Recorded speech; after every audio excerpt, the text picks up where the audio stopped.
નમસ્કાર, હું છું કેતલ અને આપ જોઈ રહ્યા છો CB24। ગુજરાતના ભરૂચ જિલ્લાના ત્રાલસી ગામ નજીક કાર્યરત વેસ્ટર્ન ડેડિકેટેડ ફ્રેટ કોરિડોરના સક્રિય રેલવે ટ્રેક ઉપર 130 મીટર લાંબા વિશાળ સ્ટીલ બ્રિજનું સફળતાપૂર્વક લોન્ચિંગ પૂર્ણ કરવામાં આવ્યું છે। દેશના મહત્વાકાંક્ષી Mumbai Ahmedabad high speed rail પ્રોજેક્ટમાં ભારતીય રેલવે અને national high speed rail corporation limited દ્વારા વધુ એક મોટી સિદ્ધિ હાંસલ કરવામાં આવી છે। ગુજરાતના ભરૂચ જિલ્લાના ત્રાલસી ગામ નજીક કાર્યરત વેસ્ટર્ન ડેડિકેટેડ ફ્રેટ કોરિડોરમાંના સક્રિય રેલવે ટ્રેક ઉપર 130 મીટર લાંબા વિશાળ સ્ટીલ બ્રિજનું સફળતાપૂર્વક લોન્ચિંગ પૂર્ણ કરવામાં આવ્યું છે। આ સફળતા સાથે જ અહીં આયોજિત કુલ 330 મીટર લાંબા સ્ટીલ બ્રિજમાંથી 230 મીટરનું જટિલ નિર્માણ કાર્ય સફળતાપૂર્વક પૂર્ણ થયું છે।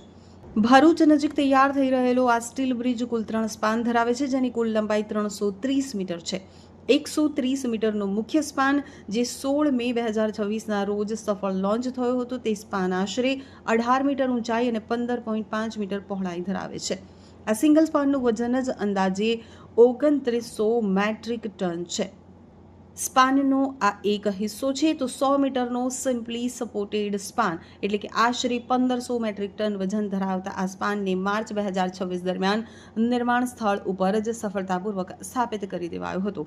બાકીનો 100 મીટરનો સ્પાન આશરે 1600 મેટ્રિક ટન વજન ધરાવતા આ બાકીના કન્ટિન્યુઅસ સ્પાનને પણ હવે આગામી સમયમાં નિર્માણ સ્થળ ઉપર જ એસેમ્બલ કરી અને સ્થાપિત કરવામાં આવશે। જ્યારે આ ત્રણેય સ્પાન જોડાઈ અને બ્રિજ સંપૂર્ણ તૈયાર થશે ત્યારે આ આખી સંરચનાનું કુલ વજન અંદાજે 6100 મેટ્રિક ટન જેટલું ભીમકાય હશે।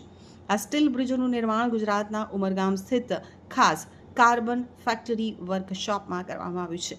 આ બ્રિજને અત્યંત મજબૂત અને 100 વર્ષના આયુષ્યને ધ્યાનમાં રાખી અને ખાસ ડિઝાઇન કરવામાં આવ્યા છે।